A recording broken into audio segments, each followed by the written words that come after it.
we're looking at a particular way to sort of deepen meditation practice over the course of these 8 weeks. So we're looking at these particular things called the Intensifiers, which help us to deepen our minds, actually. And I'm going to say a bit more about that, but I think it'll be good if we just start by meditating for a little bit together. So set yourselves up in meditation posture.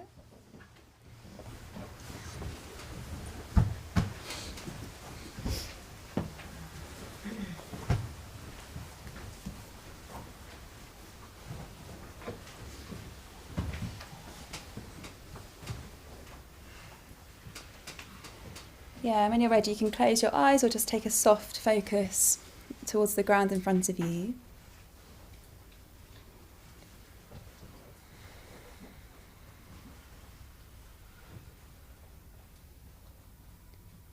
And just give yourself a little bit of time just to settle down.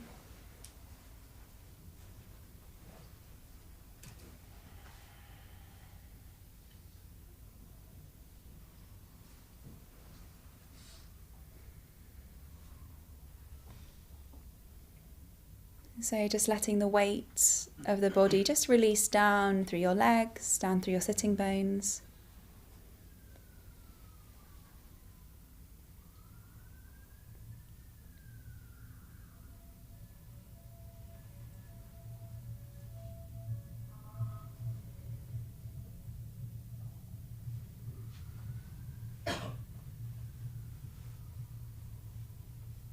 Let your shoulders just relax down the back.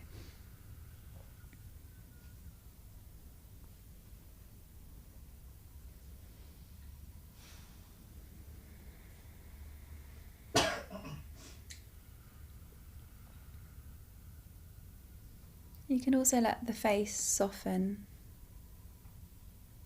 So the muscles around your eyes.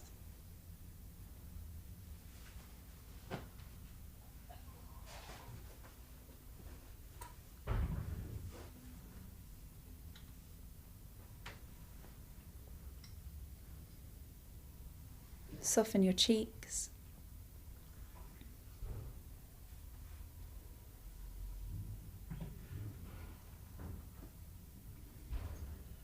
Relax the tongue.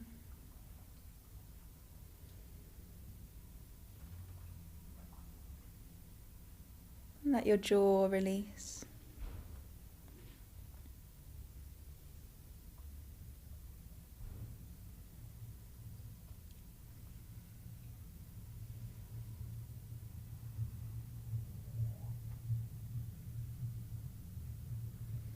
Just allow the back of the neck to be long, so you could let your chin tuck just a little so you can feel the length of your neck.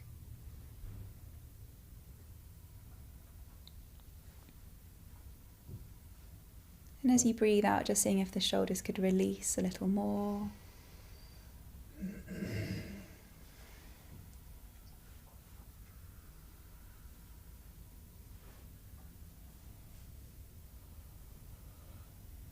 As you breathe in, let the chest be soft. You could feel the chest broadening, opening a little on the inhale.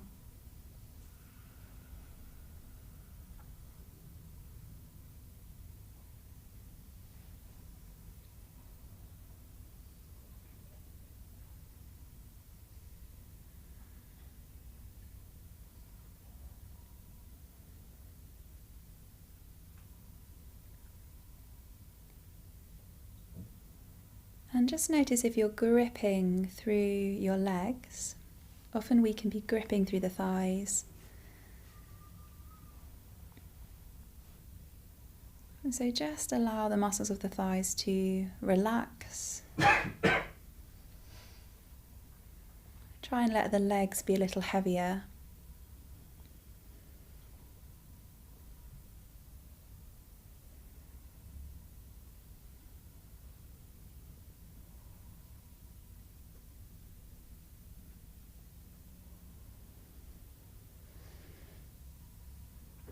So the lower body grounding and releasing.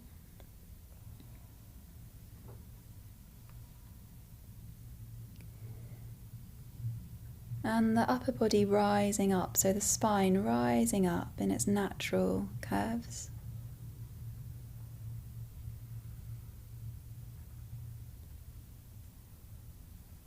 You don't need to pull the body upright, but let the upper body be tall, let the chest be broad and open.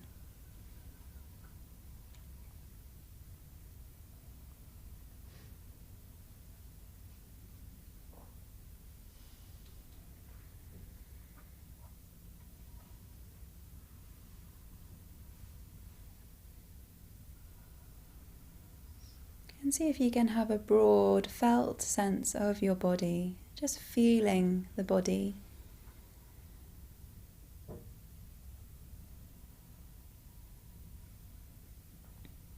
Notice where your attention is being drawn to.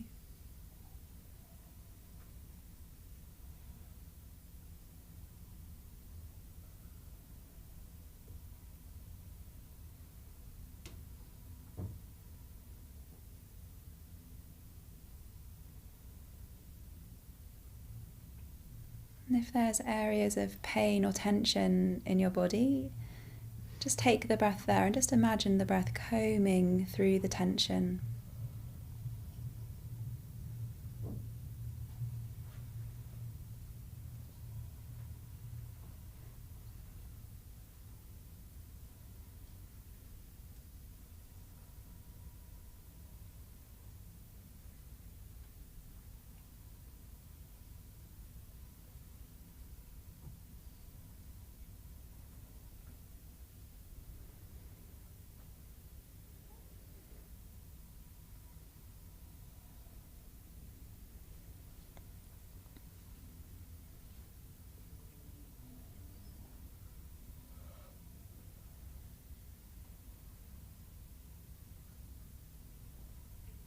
And when you notice that you're distracted and you're thinking about something else, or if you're finding it hard to even focus on the practice, just include the breath in whatever is happening in your experience. And seeing if you can have a felt sense of the breath, particularly down in your belly or across your chest.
Just noticing what your mind is dwelling upon right now.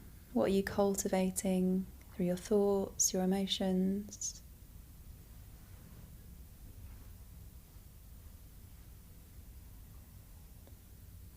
Not necessarily trying to change that straight away, but just being aware of it and having a felt sense of it through the body and including the breath.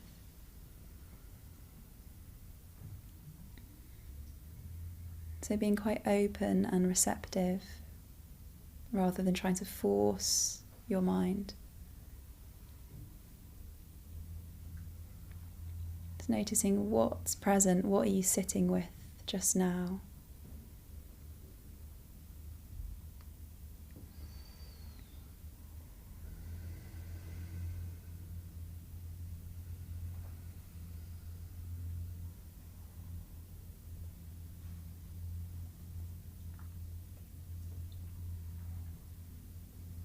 feeling the breath, feeling the body.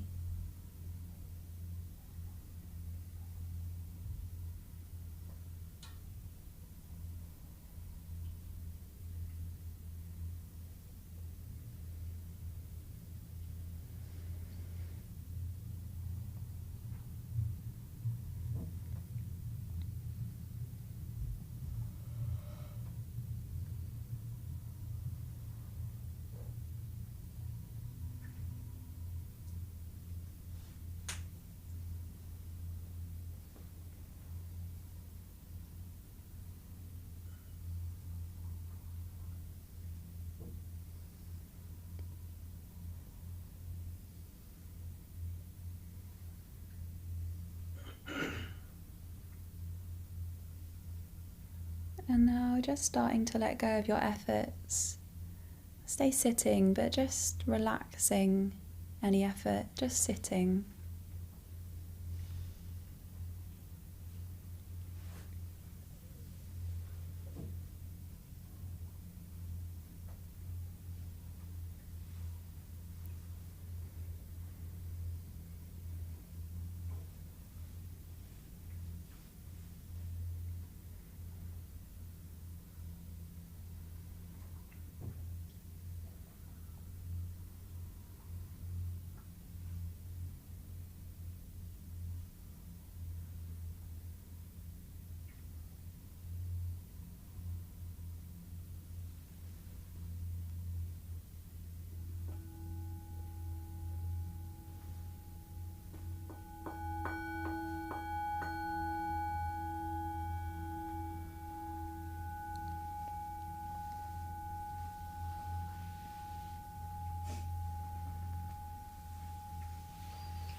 Okay, so just take your time to bring the practice to a close.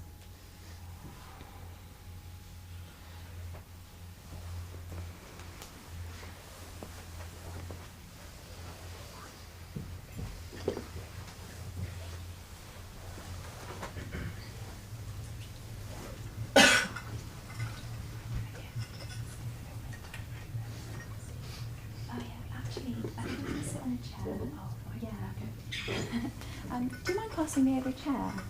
Just the one with the cushion behind you. Yeah. Just because I can't quite see everyone. Thanks so much. Thank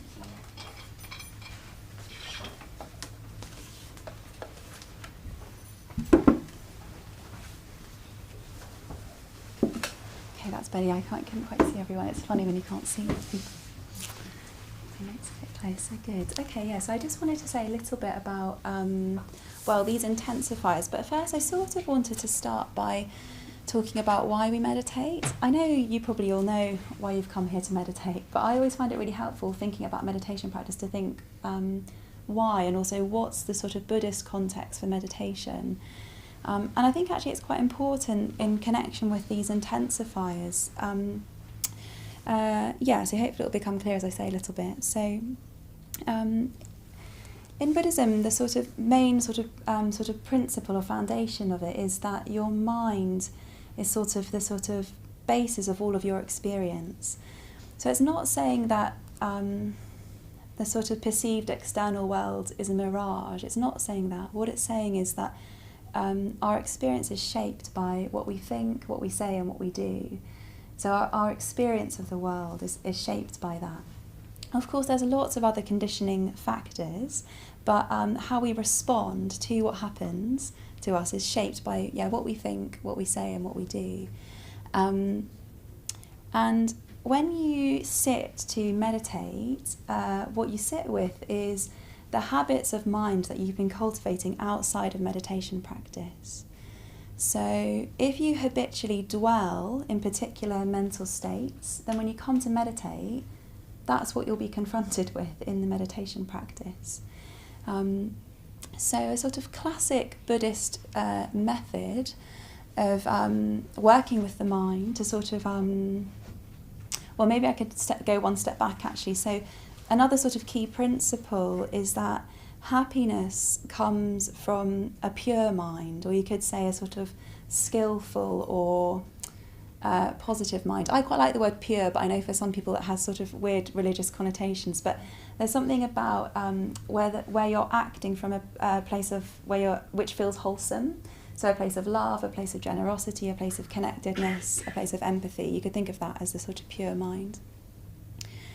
And that there are two sorts of mental states, pure and impure. You could think of your own version of that, yeah, but hopefully you get a sense of what I mean with this pure and impure. It's quite sort of classic Buddhist, sort of the way that certain words are translated. So I'm going to use pure and impure, but hopefully you get a sense of what I mean. Sort of a helpful mental state or an unhelpful one. That's what Buddhism would say, that there's just two types of states of mind: helpful, unhelpful, skillful, unskillful, pure, impure. Yeah, the same thing. So the key to happiness is to have a pure mind. The key to happiness is to have a pure mind, and then whatever happens to us, we can sort of bear it. In fact, it can have meaning. It can sort of be rich, even really, really difficult things. And you will all have had an experience of this, actually, where in both directions, where you've been looking forward to something for ages.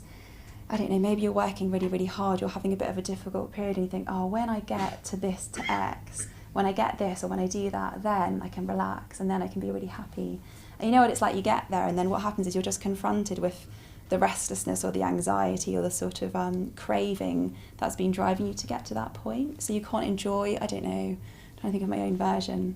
Yeah, when I was working really hard and then I went to have like a solitary holiday in Sardinia where I was going to have this really amazing time, and I got there and I actually ended up coming home early. It was really embarrassing because I told everyone I was going to go on this great place, I was going to do loads of painting, I was going to meditate loads, and I got there and I just couldn't quite bear to be with myself because I'd been in such a sort of driven, narrow state of just getting everything done, and then once I got there, everything was going to be okay. So yeah, I can see a few sort of smiles of recognition. When you get there, yeah, the external conditions, they really help and they are really important, but actually I brought myself to that place, and the version of myself was what I'd been cultivating through my mind and my behaviours.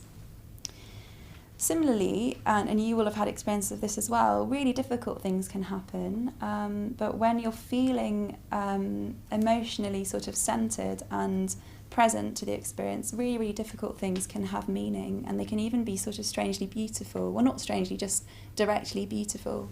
I was thinking actually when my grandmother died 2 years ago, it was amazing. It was this really beautiful, really connected experience of death, and I just felt her presence really strong and really appreciative. It was like something about her got sort of released, and there was a grief, but there was also beauty. So even things which feel sad can have this type of meaning. Yes, so those are the three sort of main sort of principles, really, that your mind shapes your world, that there's two sort of foundational states of mind, and that a pure mind leads to happiness and an impure mind leads to suffering or unhappiness. So yeah, if the key to happiness is to have a pure mind, then how do we do it? That's what you're all waiting for me to say. Let me just see if I had anything else to say. Oh yeah, this is what I wanted to say, is that so we can transform our minds. That's hopefully why you're all here. I'm sure you've had an experience or a sense of that change is possible, and that with a little bit of effort, or sometimes with a lot of effort, change happens, right? Even in the course of a meditation, you might feel a bit jangled and all over the place, and you just meditate, just like we did then, for like 10 or 15 minutes, and you feel a little bit more centered. So you can direct your mind, you can direct your mental state for a positive change. But in terms of like transforming ourselves all the way to enlightenment, so enlightenment would be a state where there's like no negative mental state, where every response is just imbued with compassion. So when you meet suffering, you just naturally respond with compassion. It's not like, sometimes for me, if someone's suffering, I'm like, oh no, do I have to help you? Can I just pretend I didn't see that? And then you have to think, okay, do I? Oh right, yeah. And then it sort of one goes beyond oneself doing that, and then what I discover is I have more capacity than I think. But there can be a lot of resistance and even aversion, to stepping into relationship with difficulty, my own and others. a Buddha or an enlightened being would just radiate compassion. So in order for me to get from where I am now to that, it's like that's a long-term project. And I think it's really important for us. I can't say what it's like for you because I don't know what's going on for you. You might have that natural response of deep empathy and compassion. But for most of us, it's a long-term project. And I think I actually find that really reassuring rather than disheartening, that in order to sort of make progress, in order to transform, it takes time. It takes consistent practice, which needs a certain level of commitment and sort of discipline, actually.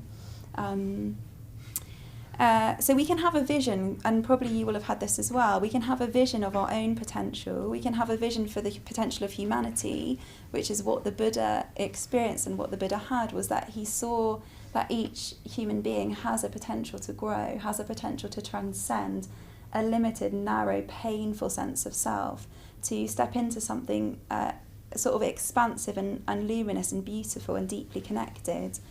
And we can have that sense for ourselves, like we can discover new capacities within ourselves.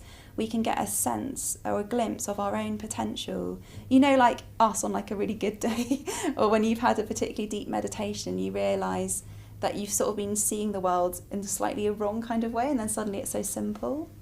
And I don't know if you've had this, but sometimes I can think, oh, it's so simple. I just need to think like this. That's all I need to do. And then, I don't know, half an hour later, something happens and it's not so simple, it's more complex. And I've got my own habits and my own sort of blind spots and tendencies which sort of get in the way or obscure things. So we have this moment of vision, but then we have the sort of nuts and bolts and the daily grind of transformation. And in a way, So the classic thing that Buddhists would do in order for this daily transformation is basically just to attend to the mind. So you just watch the mind, you notice what's unfolding in the mind. Is this mental state that's unfolding, is this emotion, are the desires that I'm cultivating and sort of nurturing, are they wholesome and skillful? Are they going to lead to my liberation and the liberation of others? Is doing this activity, thinking this, relating to the situation in this way, is my life going to flourish and is life around me going to flourish? And it's simple, but it's very hard to practice, isn't it? We get so caught up in our own. And in a way, what we need to do is sort of notice where we are as we are, but also have this bigger perspective that we've got the capacity to grow. Because if you're just noticing, or maybe not for you, but when I'm just noticing what's unfolding, it's like, this isn't looking great. It's like, it can be a bit disheartening, but you've got to hold the vision in mind and almost recall your own motivations and your own intentions for practicing, which will include a sense of knowing that you've got that capacity, because you will have all experienced that, otherwise you wouldn't be here. Yeah. So that's sort of, in a way, sort of why Buddhists meditate, in a way, because it's a way of purifying the mind. It's a way of looking more deeply at our own mental states. And eventually, we'll get to this through these intensifiers. What you're trying to see is the nature of your mind. You're trying to see the nature of your mind, that actually your mind is conditioned by lots and lots of different things. It's constantly changing. It's not as fixed as you think it is. There's this vibrant possibility. So ultimately you're trying to see the nature of your mind, but in order to see the nature of your mind, the mind needs to be quite still and quite calm, and you need to be paying attention. Most of the time we're just a bit all over the place, aren't we, to notice that we're a bit sort of in the mind, to notice the nature of the mind, the nature of our experience.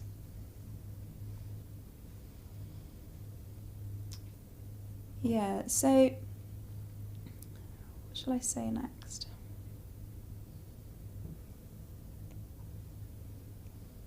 Yeah, maybe I'll just say something about the intensifiers, and I might actually give the input for what we're going to do with the intensifiers after the tea break. So in a way, the intensifiers are helping us to deepen this process of awareness. So they're like it's like a method or a map of how to deepen awareness. So maybe I'll just recap what they are. So the first one is emotional engagement. So in order to do anything, we need to want to do it.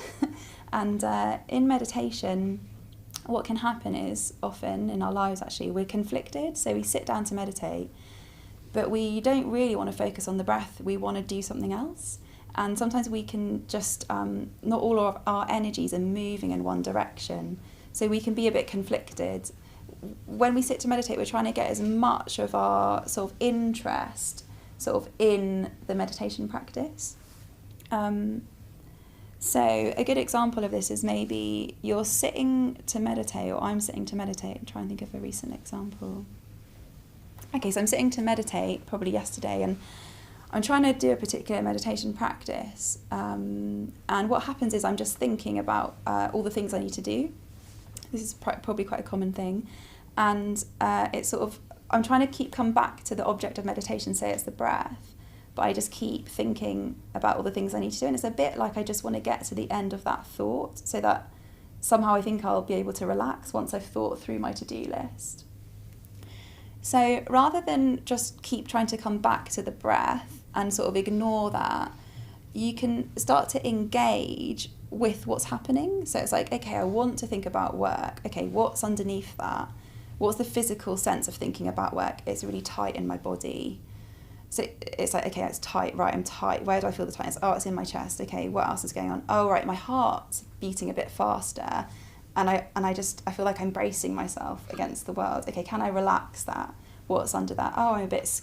So you start going deeper and deeper into what's obstructing the meditation practice. And then that's engagement. Do you see how that's emotional engagement? So if I'm worried about work, and I'm like, don't think about work, think about the breath. I don't really want to do that, because I'm like, no, I just want to think about work.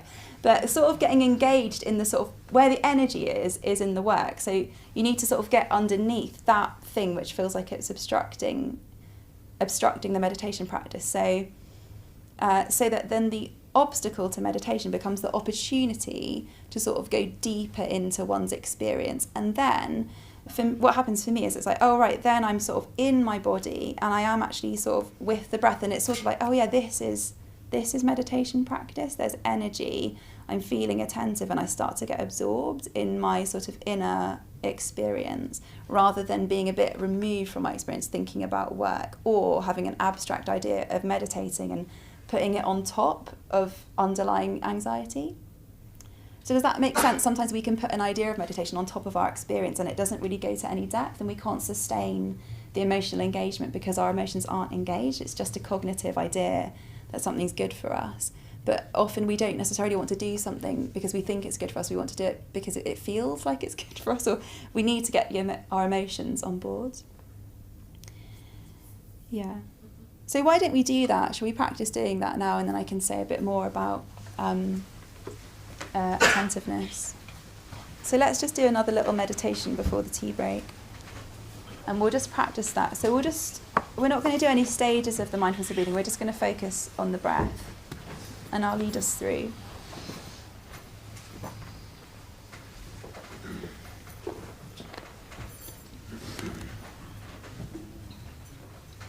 So what you're noticing in this practice is you're going to be feeling the breath in the body, and then when you notice that you're distracted, in a way, you're trying to sort of get underneath the distraction by feeling the physical counterpart of the distraction in the body. So you might notice what you're thinking about. Sometimes it's not so cognitive, it might just be a sensation, or you might be a bit sleepy. So in a way, you're just trying to engage with what's happening in the meditation and really trying to embody it. So let's have a go. So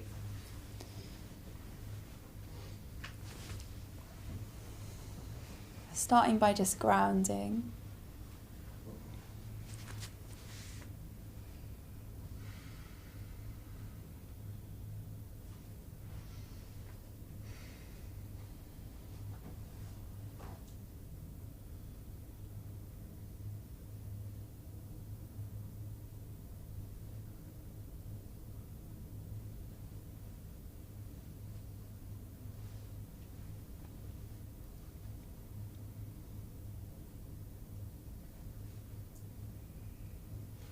So having a sense of your feet on the ground,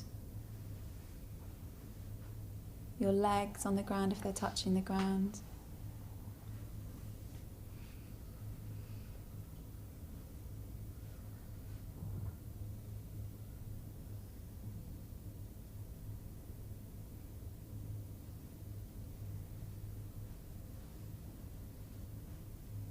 You can just feel the stability of the earth.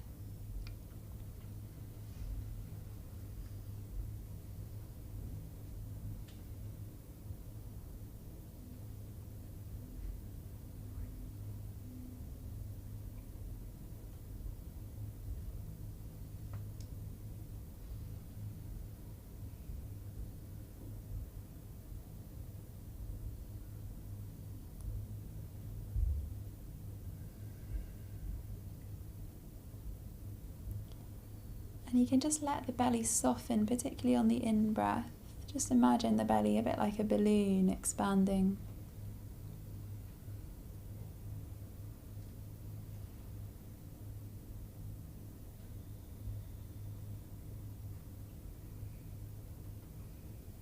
You can just feel the breath down in your lower belly.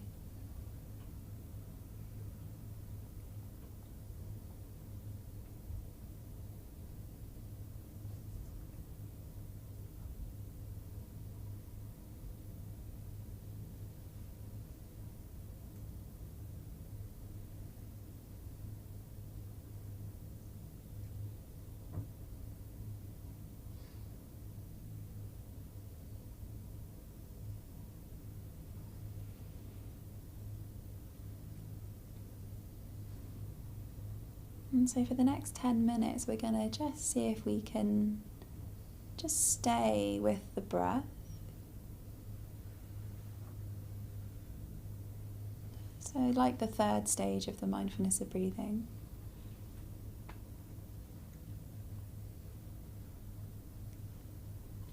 And whatever, or if something comes up which feels like it's obstructing your concentration or your ability to stay with the breath,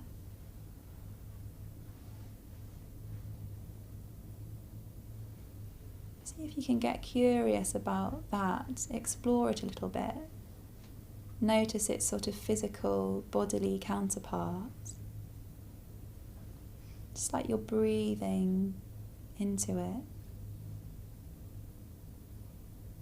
Just remembering to keep this connection to the breath, like the anchor.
And just let the awareness be warm and loving, so it's not a cold, stark analysis of your mind and your heart.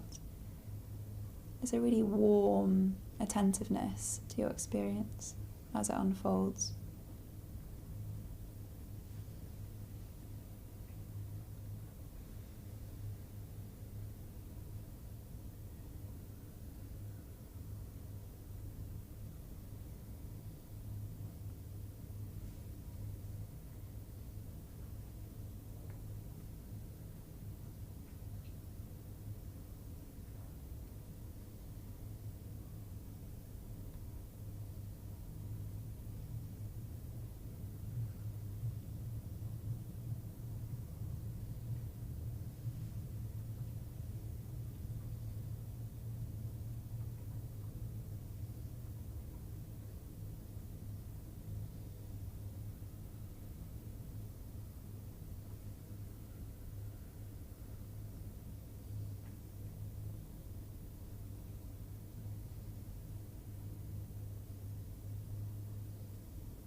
If you notice a lot of tension or holding in the body, again, just take the breath there, just letting the breath comb through any tension.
And again, just noticing what you're dwelling upon.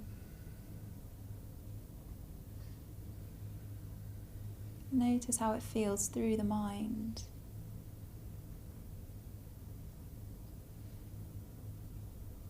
Through the body.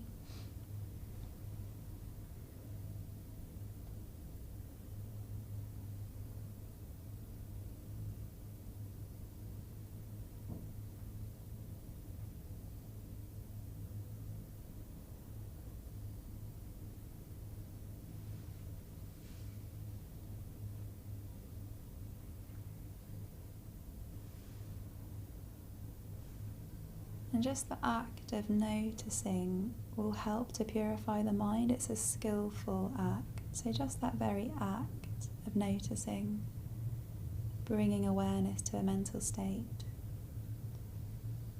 moves the mind in a more creative, expansive direction.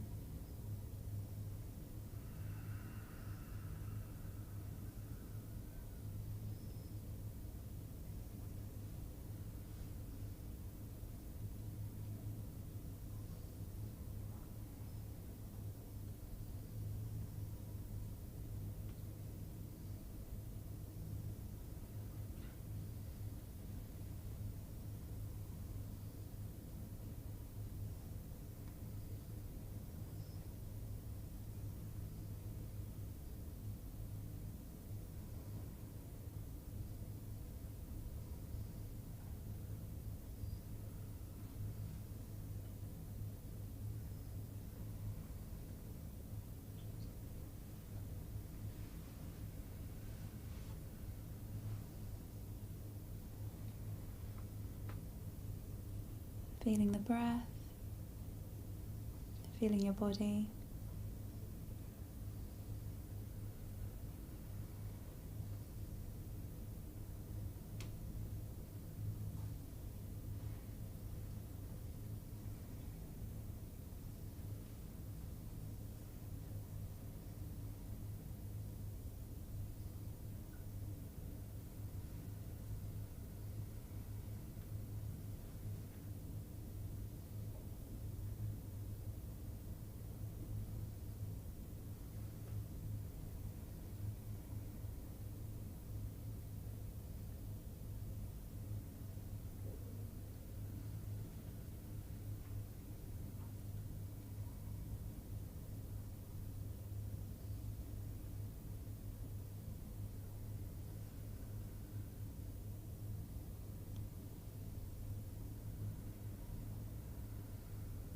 now just letting go of the meditation and just sitting again, just for a few moments, not trying to meditate, just sitting, let the mind rest.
So in the second half we'll do a longer sit, and I'll just say a little bit more about this particular intensifier of attentiveness. So that'll be in the second half.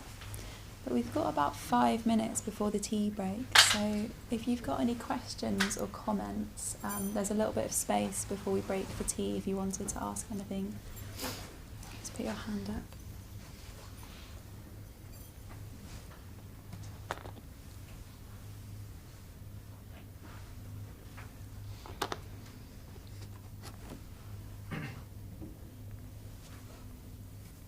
Yeah.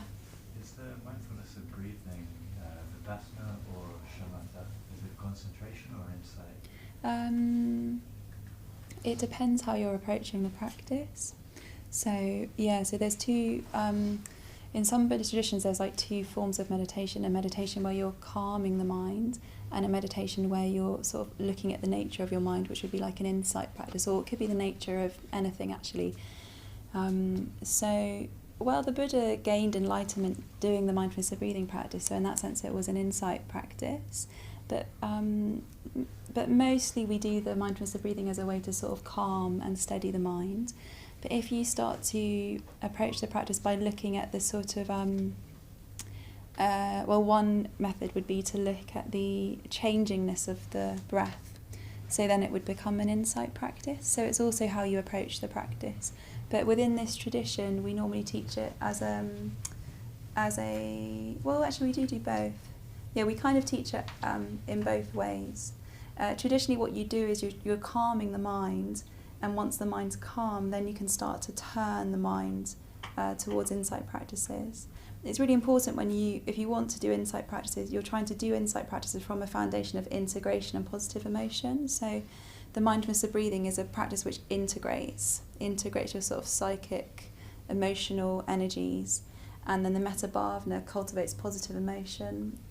So it's from a place of integration and positive emotion that you can then look at the nature of experience. Because with Buddhist insight practices, you're trying to see beyond a fixed sense of yourself. But in order to see yourself as a construction, you've got to have a very positive sense of yourself. Otherwise you can just destabilize yourself psychologically. Yeah. Got a question. Yeah. So you know how you mentioned kind of engaging with your thoughts to calm it, and then eventually start thinking about breath. Yeah.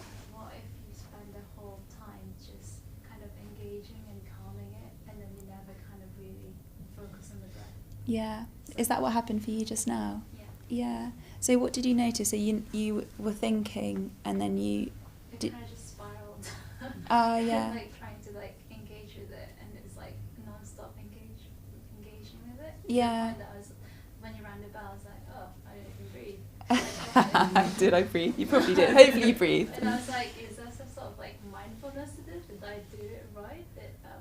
Yeah. Just kind of like thinking about that way. Yeah, I think sometimes in meditation, like I said, it depends what we've been doing with our mind. So sometimes if your mind's really busy, say you've had a really busy day and you've been a bit back to back and you've been engaging externally a lot, when you come to sit, your mind will be like that. So actually often the meditation will just be like feeling the body, noticing that your mind's really busy, feeling the body, you know, sort of you're trying to get underneath it, but it takes a bit of time sometimes to get underneath, you know. It was quite a short practice, so you might just be noticing that, but that will have a positive effect. So sometimes I don't know, so you might have had this experience where you feel like you've done a meditation, but it was like, I didn't really meditate, but actually then you notice later in the day you're a bit kinder or a bit more sort of centered, or the next day your meditation goes really deep. So one meditation isn't usually very indicative of like our progress, our spiritual progress. But yeah, I think it's okay. But what you're trying to do is make sure you're not just like feeding that thought pattern, but that you are trying to sort of put the brakes on it a little bit, or go underneath it a little bit. And the key to that is the body. So even if you're lost in it and then you feel the body a few times, that is a bit of a break from just being stuck in it the whole time. Okay, so use your body as an anchor. Definitely use your body as an anchor, yeah. And sometimes the breath will just reveal itself. It's one method, you know. Another method is just to come back to the breath really clearly and directly, and you just. But so there's different methods at different times. Yeah. Yeah. Last question. What if it's like it feels like your mind is going elsewhere, but in like a positive way, and it's like I think you're kind of drifting off, but in a positive way. It's kind of how do you then reflect on that and bring yourself back? So I don't know. It's kind of like, do you know what I mean? Not really. No. No, I think so. When you say drifting off in a positive way, but not like it doesn't feel like it's a sort of bad. It feels like it's just in a positive way. like can you give it a more concrete example? Like having realization. It's where it should be. Like It's the having bliss. good thought, realizations, like good Yeah. thought, or just Yeah, I guess so. Yeah. like a positive mind. Yeah, so sometimes in meditation, it's really good when meditation comes alive from its own side. So sometimes things will reveal themselves to you about your own psychology, or something will come alive in the meditation practice. It feels like it has its own life. Yeah. That's really good. You don't want to cut that off and be like, oh, now I'm supposed to be doing the mindfulness of breathing, I better focus on the breath. So it's good to let meditation have its own life.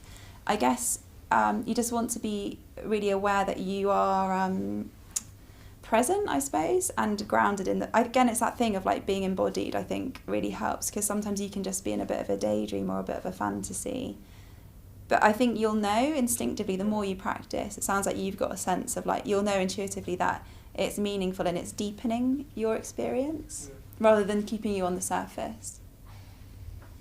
Yeah, I think that sounds like Yeah, and I think actually with practice, these things, it starts to become really clear. It starts to become really clear. You start to trust your own experience more. Like, what's the meditation having its own life, and what's just your habit of mind, which is actually distracting you from going deeper.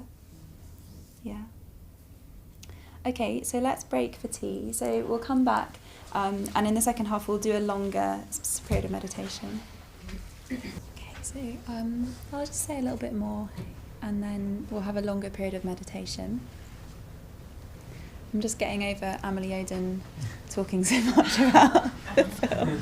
I was like, do you want to do the announcements tonight? He was like, yeah, then I get to talk about is it Top Gun? Was that, yeah, so then I get to talk about Top Gun. I was like, okay. You are actually going to make a link between Top Gun and the Buddha. He did it. Human potential. Okay,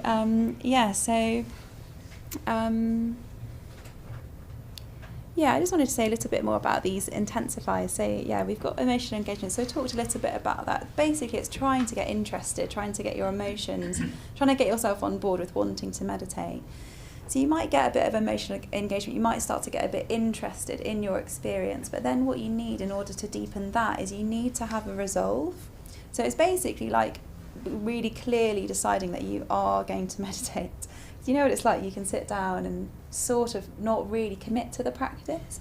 I wonder if that speaks a bit to your question as well, of like, we can be a bit drifty or we can get a bit lost, not really committing to meditating actually. So we teach like I said, we teach the two practices. So there's mindfulness of breathing and metta bhavana.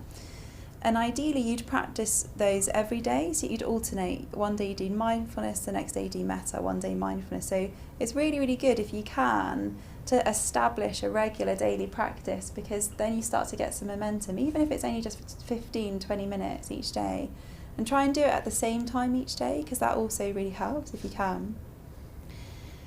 So what happens then is you need to just make it, but even if you can't do that, even if you're just sitting to meditate as a one-off or however often you do, you're trying to just commit to doing it for a particular amount of time. It's really helpful to commit for a particular amount of time.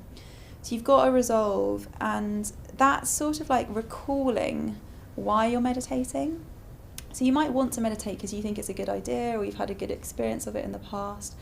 And then when you're actually meditating, you need to almost like call on that intention or call on that resolve as to why you're meditating. Because it's just so tempting, isn't it, to just not meditate, basically, to spend your time doing something else with your mind, yeah? So it's like, I don't know, you might... I think we can be quite addicted to thought and wanting to think something through to its completion. So sometimes you can even just say, like, if you notice that you're doing that, whatever your tendencies are, it's even just asking yourself, like, do I really want to sit here and just think about my to-do list? I'm always talking about to-do lists because that's my tendency, but you'll have your own version. Or, I don't know, maybe you've just fallen in love with someone and you're just thinking about that person. Or maybe you've had an argument with someone and you're thinking about that. It's like, do you want to sit there and just be in that state of mind? Is it going to help you? No. So you don't want to do that. You want to meditate. So can you come back to something meditative, like a meditative state? So you're cultivating a sense of resolve.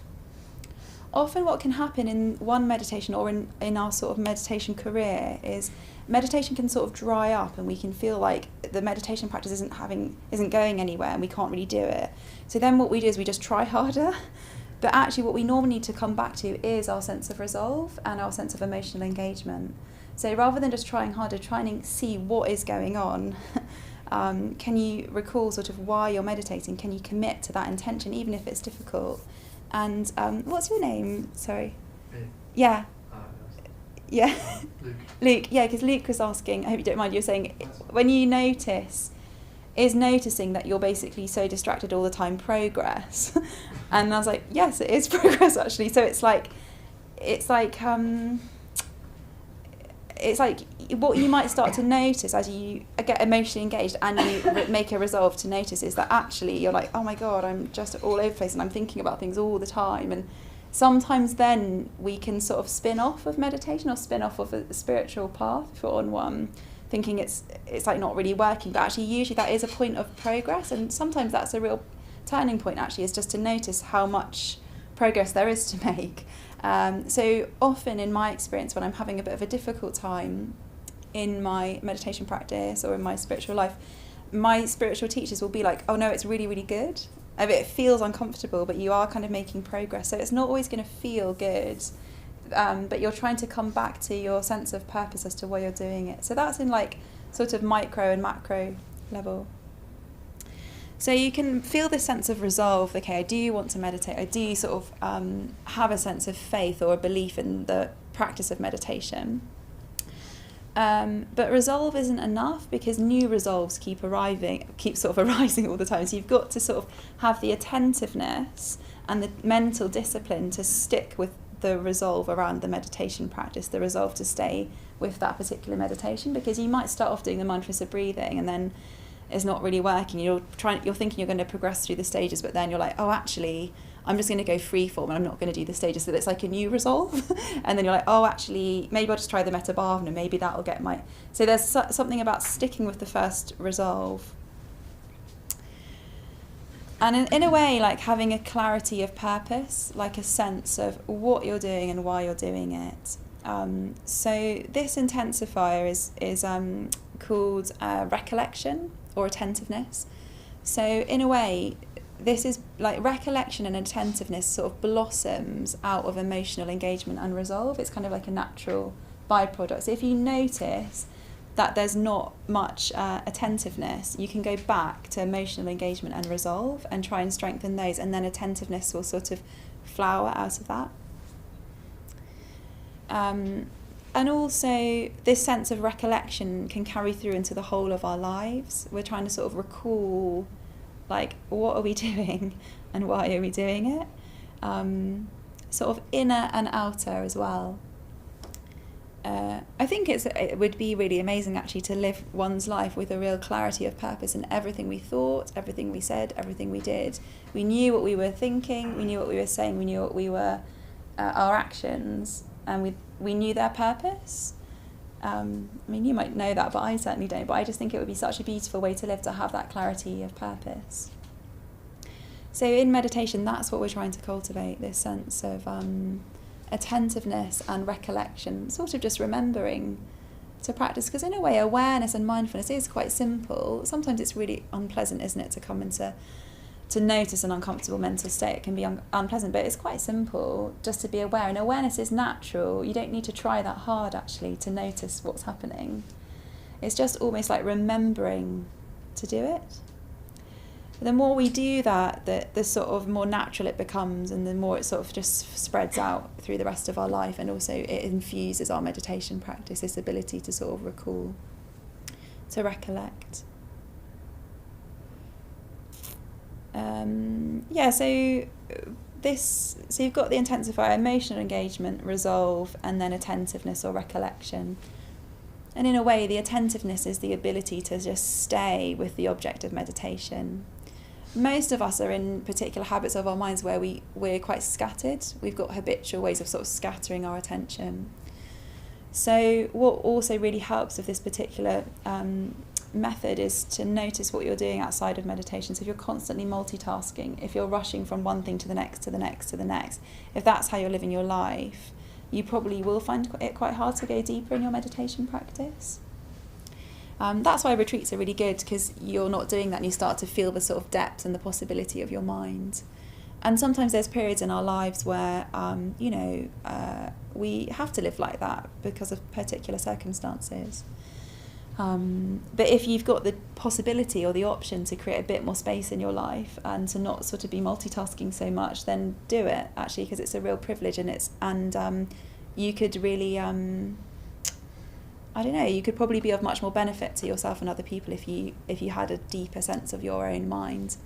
I could probably be in a much more creative state of mind if I just sat for half an hour doing nothing rather than, trolling through the internet on my phone or whatever it is.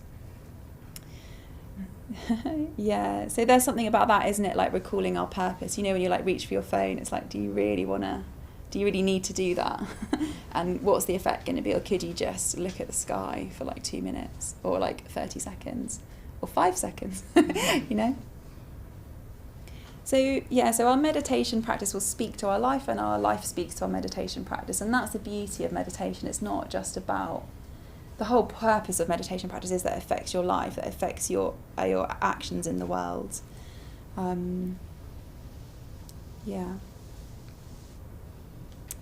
Okay, so let's do a longer period of meditation together now.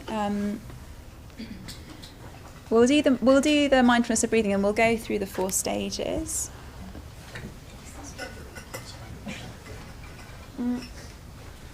If you weren't very comfortable in the first half, then just grab some cushions from around the room so that you are really comfortable.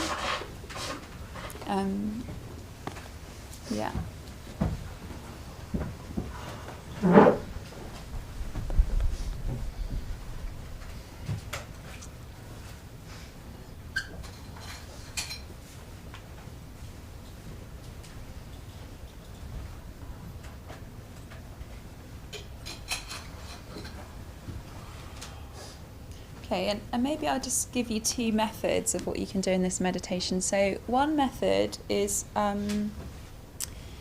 so when you notice that you're distracted and there's a particular manifestation of that distraction, you could look for the opposite in your experience. So if you're noticing a lot of anxiety or mental proliferation, look for where there's stillness in the body, where there's a sense of ease or spaciousness in the body.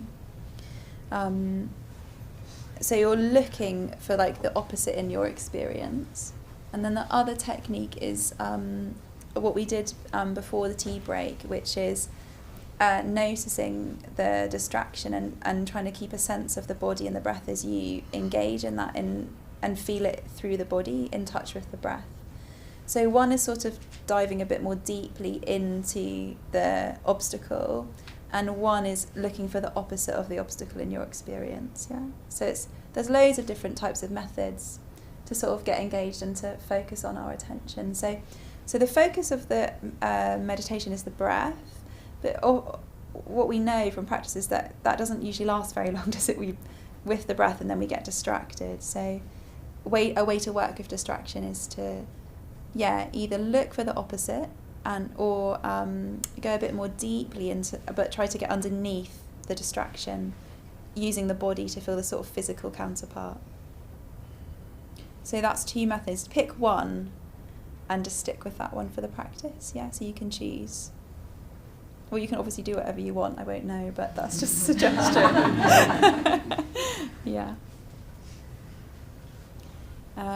Okay, good. So setting yourselves up.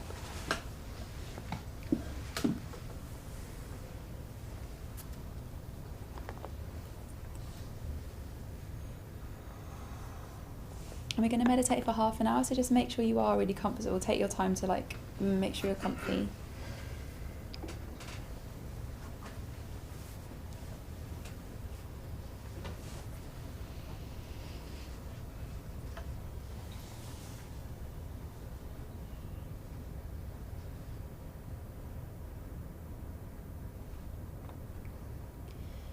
So we always start the meditation practice by grounding in the body.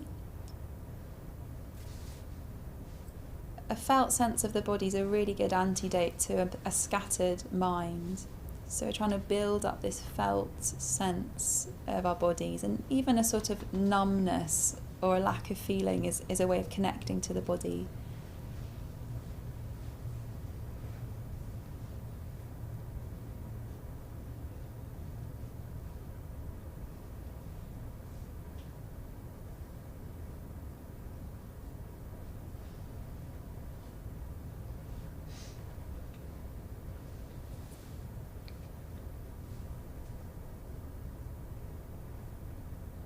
So bringing the attention down into the base of your posture.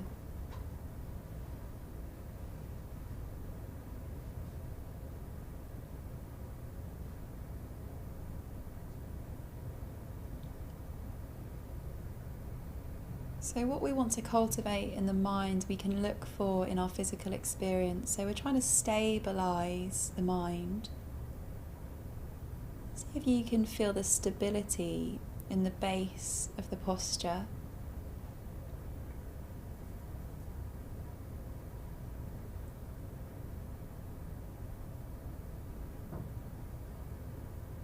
And the stability of the ground beneath you.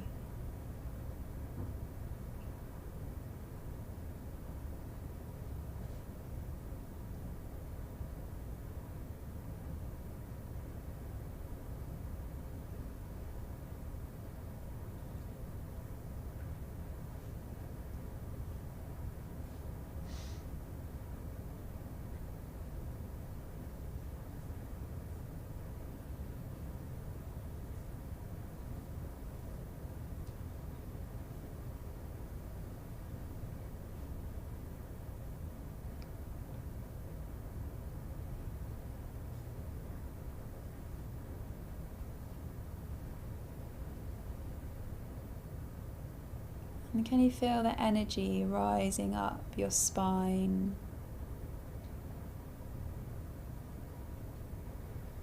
The upper body, just naturally rising up.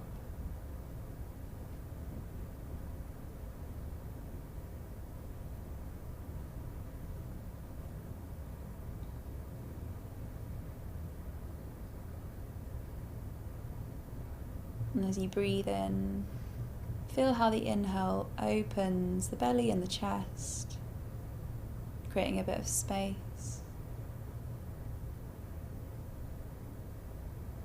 And as you breathe out, there's a natural letting go and a release. So that's always happening with the breath through the body, an opening on the inhale, a release on the exhale.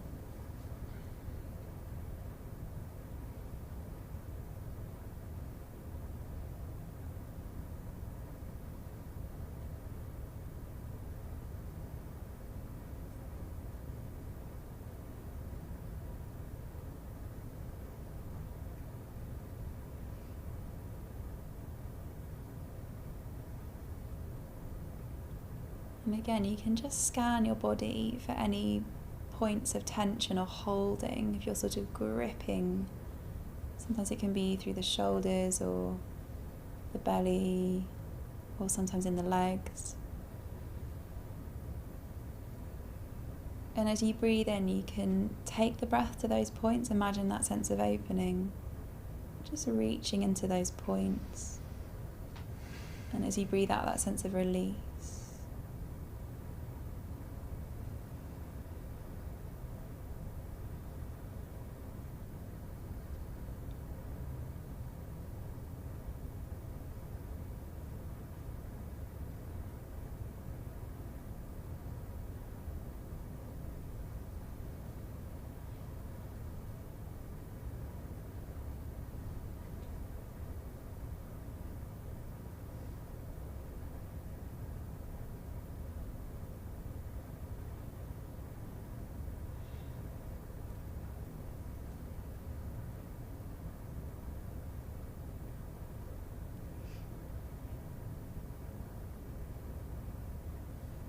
Just making the resolve to patiently, consistently, clearly come back to the breath, to feel the breath again and again.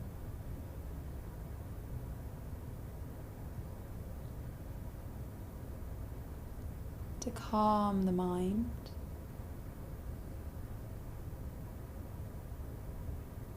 And just to pay attention to the life that's just unfolding through you.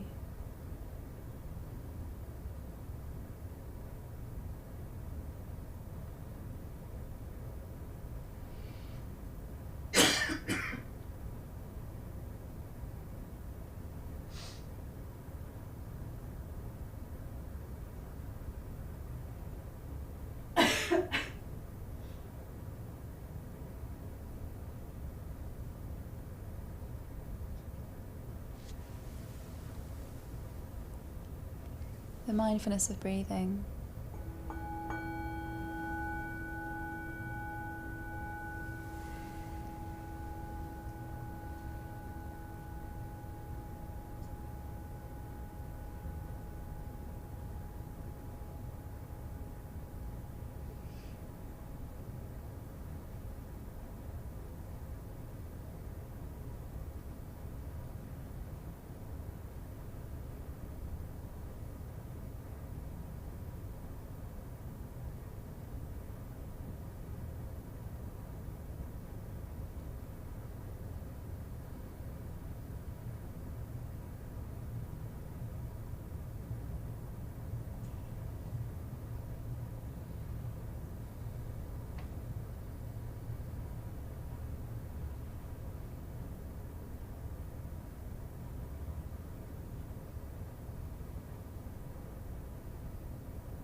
So as we move into the last stage of the practice, see if you can just come back to this sense of resolve,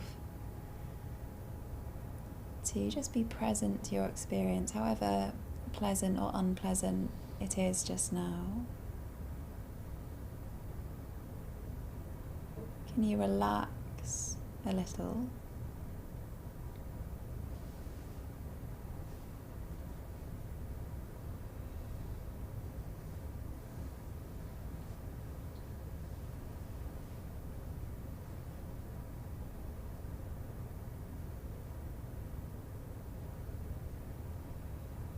Focusing on the breath.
And now staying in your meditation posture, but just release all your efforts to meditate.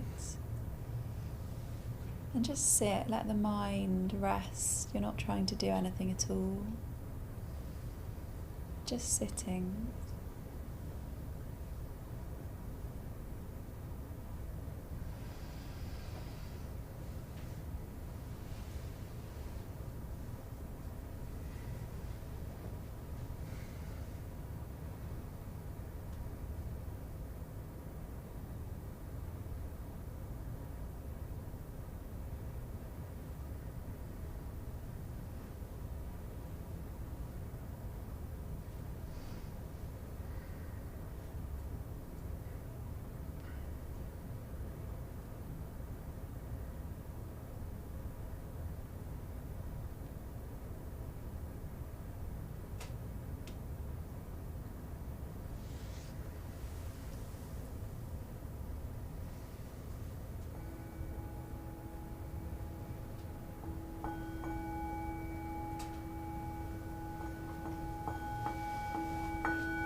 Okay.